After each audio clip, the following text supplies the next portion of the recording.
Hello there. I understand you have some questions about why wired funds are necessary in the context of a real estate transaction.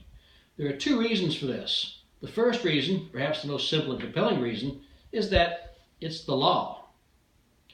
When I have funds in connection with a real estate transaction, I have to keep them in a special account called an IALTA account. IALTA stands for Interest on Lawyer Trust Accounts. These are special accounts held by lawyers that are highly regulated by the state and by the state bar. OCGA 441413, also known as the Good Funds Law, requires that any funds I disburse upon in that account be collected funds. That is, funds that are actually in my account the day I make disbursement. I always want to make disbursement at closing whenever possible, so I need the money in the account to do so in order to comply with the law. If you bring a cashier's check to closing, that money is not in my account the day of closing. I have to deposit it. It has to go through the Federal Reserve.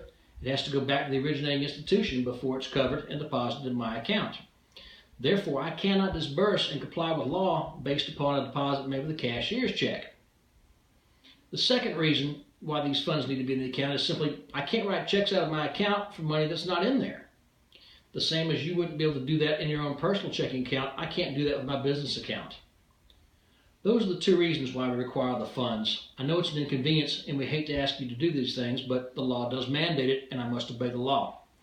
I'm Philip Hibbard for Philip Scott Hibbard PC. If you have any questions about this, please feel free to contact me or any of my staff at 706-854-1564.